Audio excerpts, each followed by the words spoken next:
ETV Bharat news ടൈമിലേക്ക് സ്വാഗതം. Veterinary സർവകലാശാല വൈസ് ചാൻസലർ ഡോക്ടർ MR ശശീന്ദ്രനെ ഗവർണർ ആരിഫ് മുഹമ്മദ് ഖാൻ സസ്പെൻഡ് ചെയ്തു. സിദ്ധാർത്ഥിന്റെ ദുരൂഹ മരണത്തിന്റെ പശ്ചാത്തലത്തിലാണ് നടപടി.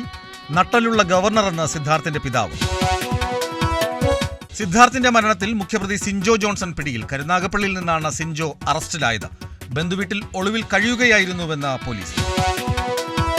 പൂക്കോട് വെറ്റിനറി കോളേജ് ക്യാമ്പസിലേക്ക് കോൺഗ്രസിന്റെ നേതൃത്വത്തിൽ നടത്തിയ മാർച്ചിൽ സംഘർഷം. DCCയുടെ നേതൃത്വത്തിൽ പ്രഖ്യാപിച്ച മാർച്ചിലാണ് സംഘർഷമുണ്ടായത്. പ്രവർത്തകർ പോലീസ് ബാരിക്കേഡ് മറികടന്ന് ക്യാമ്പസിനുള്ളിലേക്ക് കടന്നതാണ് സംഘർഷത്തിന് കാരണമായത്.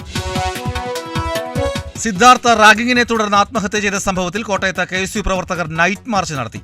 ജില്ലാ കമ്മിറ്റിയുടെ നേതൃത്വത്തിൽ കോട്ടയം നഗരത്തിലായിരുന്നു മാർച്ച്. മുഴുവൻ പ്രതികളെയും അറസ്റ്റ് ചെയ്യണമെന്ന് ആവശ്യം. മാധ്യമപ്രവർത്തകയോടുള്ള മോശം പെരുമാറ്റത്തിൽ സുരേഷ് ഗോപിയുടേത് മാനഭംഗപ്പെടുത്തണമെന്ന ഉദ്ദേശത്തോടെയുള്ള സ്പർശനമെന്ന് പോലീസ്. IPC 354 കൂടി കൂട്ടിച്ചേർത്തു. കുറ്റപത്രം സമർപ്പിച്ചു.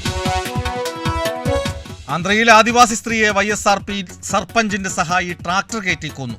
പാർട്ടി സജ്ജമാക്കിയ ജലസംഭരണിയിൽ നിന്ന് വെള്ളമെടുക്കാൻ എത്തിയപ്പോഴാണ് ആദിവാസി സ്ത്രീയെ പ്രതി കൊലപ്പെടുത്തിയതെന്ന് ദൃക്സാക്ഷികൾ. ബംഗളൂരു രാമേശ്വരം കഫേ സ്ഫോടനം UAPA ചുമത്തി. പരിക്കേറ്റവരെ സന്ദർശിച്ച BJP നേതാക്കൾ. സംഭവത്തിൽ കർണാടക സർക്കാരിനെ വിമർശിച്ച കേന്ദ്രമന്ത്രി. രാജസ്ഥാനിൽ വിവിധയിടങ്ങളിൽ ഇടിമിന്നലേറ്റ് 6 പേർ മരിച്ചു. സംസ്ഥാനത്തുടനീളം ഇന്നലെ മഴയും ആലിപ്പഴ വർഷവും ഇടിമിന്നലും ഉണ്ടായെന്ന കാലാവസ്ഥാ വകുപ്പ്. മല്ലികാർജുൻ ഖാർഗെയ്ക്കും ജയറാം രമേശിനും വക്കീൽ നോട്ടീസ് അയച്ച നിതിൻ ഗഡ്കരി. വാക്കുകൾ വളച്ചൊടിച്ചെന്നും അപകീർത്തിപ്പെടുത്താൻ ശ്രമിച്ചുവെന്നും ആരോപിച്ചാണ് കേന്ദ്രമന്ത്രി കോൺഗ്രസ് നേതാക്കൾക്കെതിരെ വക്കീൽ നോട്ടീസ് അയച്ചത്. ലോക്സഭാ തെരഞ്ഞെടുപ്പിൽ മത്സരിക്കുമെന്ന വാർത്തകൾ തള്ളി മുൻ ഇന്ത്യൻ ക്രിക്കറ്റ് താരം യുവരാജ് സിംഗ്. UV ക്യാൻ ഫൗണ്ടേഷനിലൂടെ ആളുകളെ സഹായിക്കുന്നത് തുടരുമെന്നും യുവരാജ്. രാഷ്ട്രീയം അവസാനിപ്പിക്കുന്നതായി ക്രിക്കറ്റ് താരവും BJP MP യുമായ ഗൗതം ഗംഭീർ. കൂടുതൽ വാർത്തകൾക്കും വിവരങ്ങൾക്കും ETVBharat.com സന്ദർശിക്കുക.